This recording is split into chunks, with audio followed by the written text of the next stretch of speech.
Akka moltan kabajamtoota daawwattoota keenya kun qophii keenya kan ijaaf ijatti jedhu chaanaala YouTube waan afii walii gallee guyyaatti al tokko oduu gaggabaabaa barreeffamoota kan isinii dhiyeessinudha. Oduun keenya kanarraa akka armaan gaditti dhiyaata. Torban darbeerraa kaasee daseetii guddittii Afrikaatti kan argamtu Madaagaskar qoricha koronaa argadheera jettee dubbachuun gabaasame. Qorichi kun qoricha gosa dhugaatiitti waan fudhatamu ta'uu kan gabaaste Madaagaskar namoota hedduu irratti qorannaa gaggeessitee akka itti milkoofte qoma dhiibdee dubbachaa jirti.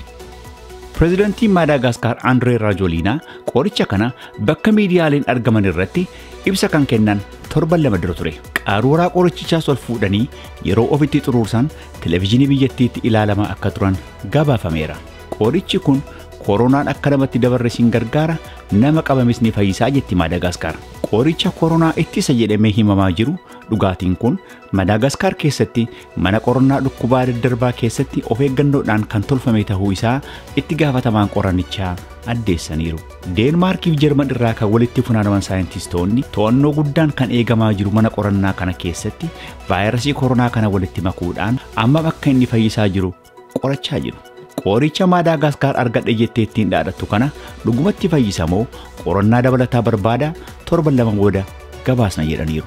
Madaagaskar keessatti kan argamu instituutiiniin qorannaa itti gaafatamaan Charles akka jedhanitti dawaan kun otoo hin raabsameen dura bu'aa qabeenya isaa akka mirkanaa'e gabaasaniiru. Namoota tokko irrattis qorannaa gaggeessinee milkaa'ina gaarii arganneerra jedhaniiru. Dhaabbanni fayyaa addunyaa dawaalee COVID-19 jecha tolfaman tokkollee hin fudhatinaa jedhee dabarsullee dawaa amma Madaagaskaritti argame kana biyyoonni Afrikaa tokko ammumaa ajajachuu kan jalqaban yoo ta'u Taanzaaniyaa, Toogoo fi Chaad dawaalee 1000 lakkaa'aman ajajatanii xayyaaraan Madaagaskar irraa ergameefii jira. Itti gaafatamtuun dhaabbata fayyaa Afrikaa akka jetteetti dawaan kun argamuun ija baniisa ta'uyyuu of eeggannoodhaan fudhachuu ibsanii ammallee dawaan jedhame kun fayyisuun isaa guutummaan guutuutti qoratamee waan bira hin gaamneef of eeggannoo guddaa barbaachisa jedhaniiru.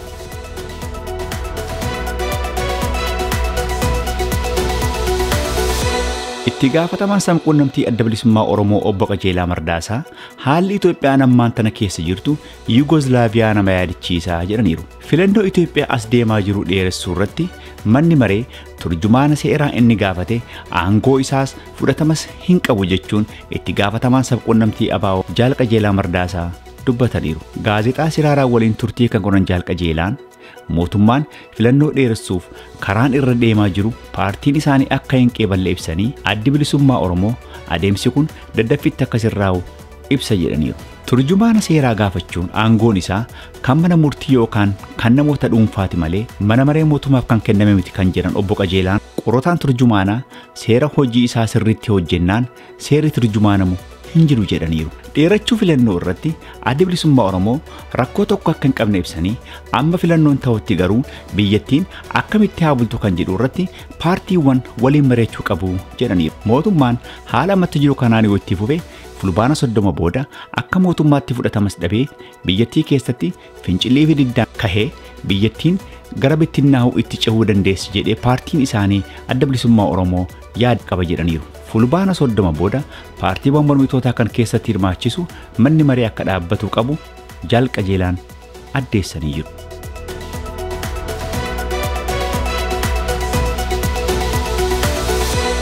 Harmeen gooticha hayyuu duree adda bilisummaa Oromoo Jaal Daawud Ibsaa aadde Alamee Gaarii Tuulam umrii isaanii waggaa 93tti caamsaa 15 2020tti du'aan addunyaarraa boqotan. Gaggeessaa carraa qabeettii umrii aadde Alamee Gaarii irratti hayyuu dureen adda bilisummaa Oromoo Jaal Daawud Ibsaa haala ammaa kana keessatti bakka fagoodhaa dhufanii warra isaan cinaa dhaabataniin galateeffatanii jiru. Awwaalchi isaanis caamsaa 16 2020 godina Horroo Guduruu Wallaggaa Onaa Horroo ganda Abunaatti bakka namoonni baay'een argamanitti taasifamee jira.